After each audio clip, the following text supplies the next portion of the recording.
আসসালামু আলাইকুম everyone. Welcome জানাচ্ছি সোহানাজ কিচেনে আরও একটি রেসিপি দেখার জন্য। আজ শেয়ার করব মাসালা ফিশ ফ্রাই।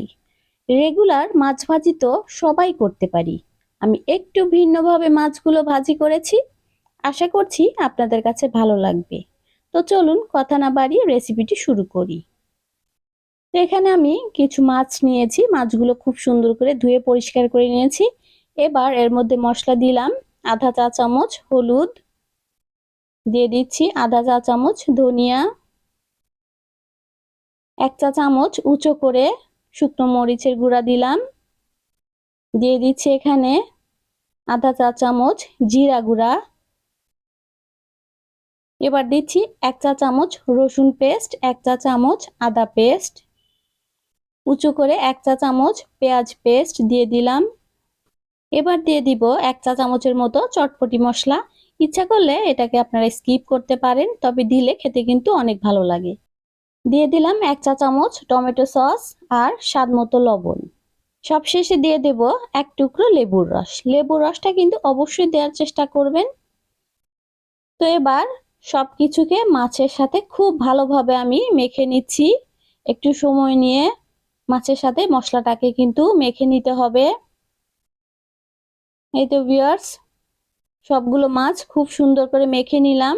এবার এই মাছগুলোকে আমি 1 ঘন্টার জন্য ম্যারিনেট করব। আপনাদের হাতে যদি সময় না থাকে তাহলে অন্তত আধা ঘন্টার জন্য ম্যারিনেট করতে হবে। এই তো 1 ঘন্টা হয়ে গেছে।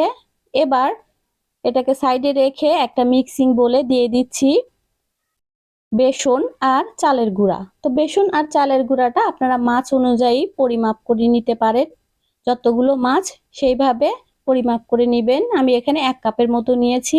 1 চা চামচ মরিচের গুঁড়া, আধা চা চামচ হলুদ, দিয়ে দিলাম আধা চা চামচ জিরা গুঁড়া আর স্বাদ মতো লবণ দিয়ে দিচ্ছি। তো মাছেও আমরা লবণ দিয়েছি, এজন্য লবণটা একটু বুঝে শুনে দিতে হবে। এবার সবকিছুকে আমি খুব ভালোভাবে মিশিয়ে নিচ্ছি। এতে ভিউয়ার্স মেশানো হয়ে গেছে। এবার এই শুকনো উপকরণের মধ্যে আমি মাছটাকে কোট করে নিব।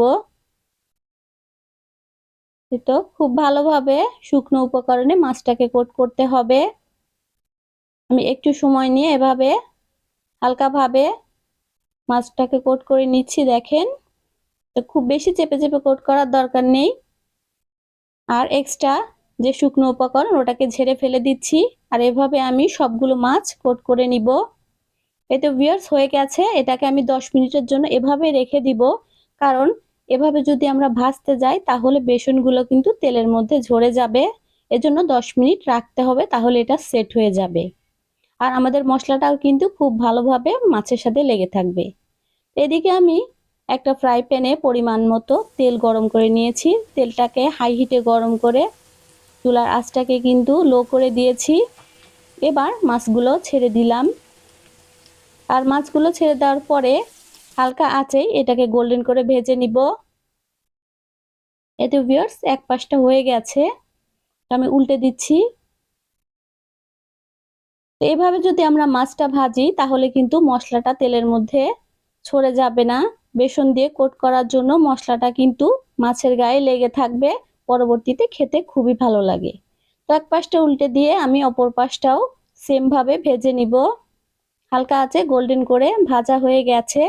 দেখেন কত সুন্দর একটা কালার চলে এসেছে, আর মাছগুলো কিন্তু একদম মুচমুচে হয়েছে। তো আমি তেল থেকে উঠিয়ে নিচ্ছি, আর এভাবেই সবগুলো মাছ ভেজে আপনাদের পরিবেশন করে দেখাচ্ছি। এই তো ভিউয়ার্স তৈরি হয়ে গেল মুচমুচে ফিশ ফ্রাই।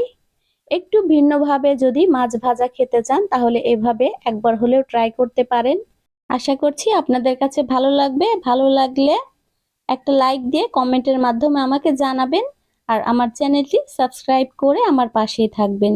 যারা সাবস্ক্রাইব করেছেন তাদের জানাচ্ছি অসংখ্য ধন্যবাদ। যারা এখনো সাবস্ক্রাইব করেননি তাদের কাছে অনুরোধ রইল, প্লিজ আমার চ্যানেলটি সাবস্ক্রাইব করে আমার পাশেই থাকবেন। আল্লাহ হাফেজ। আসসালামু আলাইকুম।